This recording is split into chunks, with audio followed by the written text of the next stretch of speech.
before the earth was created, there were other aeons. There were other civilizations. There were other realms. God was called creator, not when he started with earth.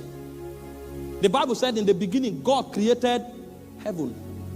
So he was creator many aeons before it became necessary to create earth. And before men were created, God had created many other ranking entities. Princes in Zion. Some of them have statures of rulers. Even when they fell, they were still recognized as rulers of darkness. Because of the level of scepter they were wielding in the realm of God. They were created princes.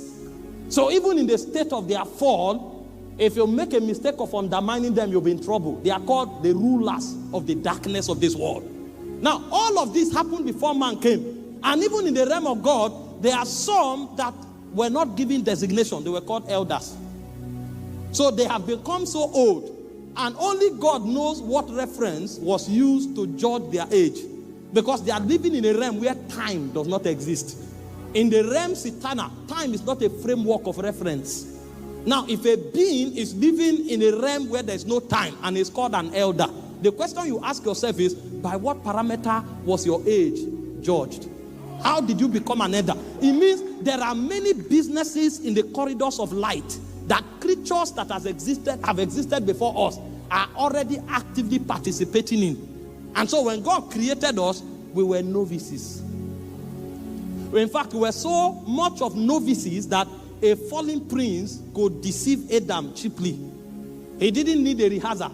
He showed up and looked at him, and he saw him as the last born of creation. He said, before you came here, there's a government beyond the stars. I was in the realms of God. I walked in the midst of the coals of fire. I know the ways of Abba. When God was contemplating creating your civilization, we were there. We sang into the foundation of the earth. I'm a singer. I know the mysteries of sound. In the corridors of glory, I am a captain of sound. And God cannot function without sound. I know how your makeup was designed.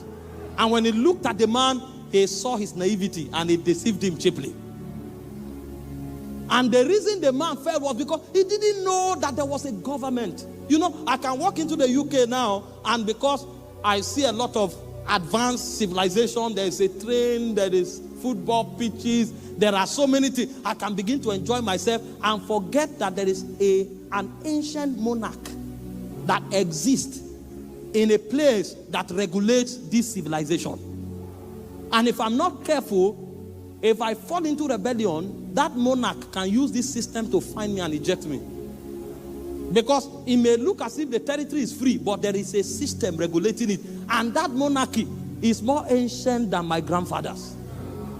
Some of the buildings standing here were built 1,000 years ago, when no cell, no chromosome had matured to think of bringing me.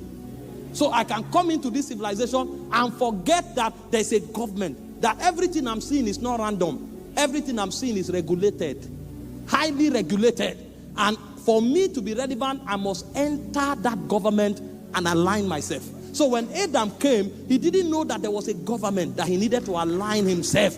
He went on a journey of his own devising. He saw apple and he said, wow, these fruits are healthy. He chewed some and he was having fun. He saw the river. He went and was swimming. He didn't know that there was a government he was sent here to represent. That earth was a constituency amongst many constituencies. He would have asked himself, why is Michael called Ark?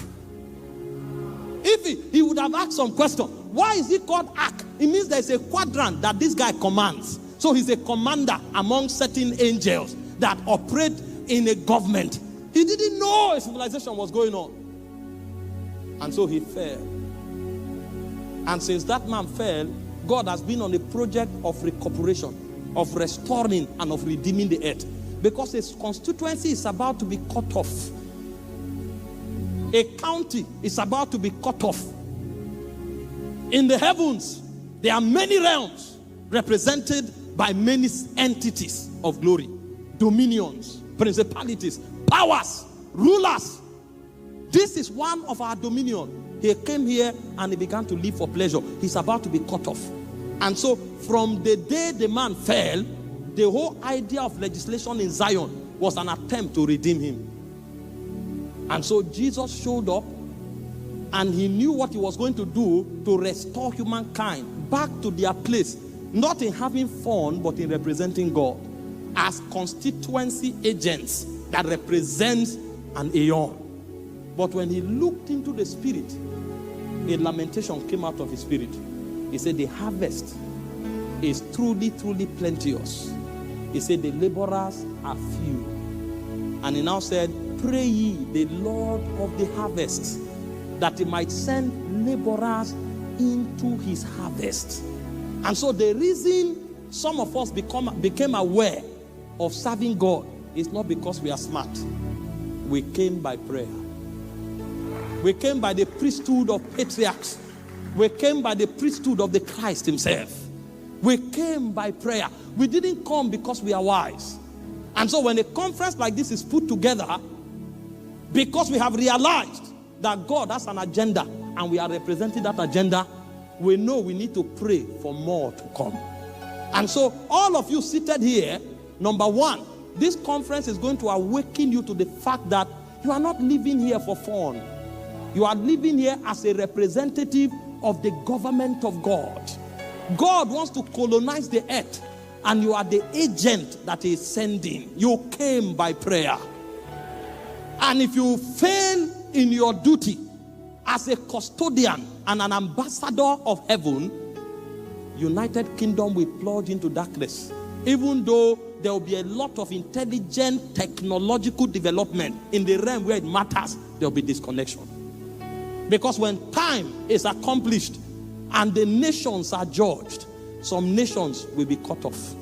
And the reason those nations will be cut off is because they didn't have representatives to stand in the gap in priesthood for God's influence to find expression. Have you looked at the landscape in recent time? People are fighting for what the Bible condemns. And they are passing laws and legislations to enforce what the Bible calls an abomination. The reason people can sit in government to pass those laws in the first place is because there's a depletion in priesthood. That means the ones who are there are no longer receiving signals that before they are in parliament, they are representing another government. So they are connected to the governments of the earth. They are not connected to the government of the heavens. But when a conference like this is put together, it is so that many ambassadors will rise. That when people are in parliament, they will discover that they are first of all representing a heavenly government before an earthly government. That when people are in the economy, they will realize that they are representing a heavenly government before an earthly government. Otherwise, the worship and memory of our God will become history.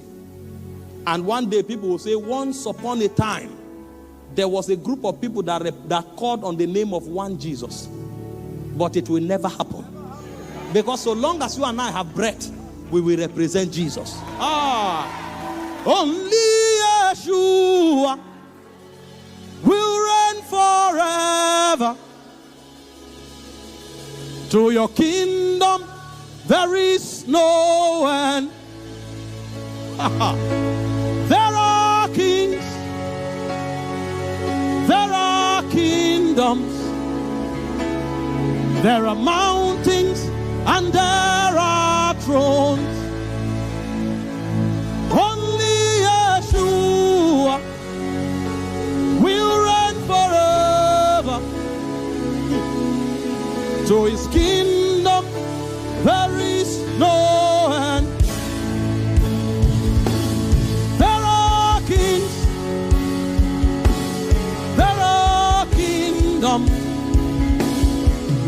there are mountains,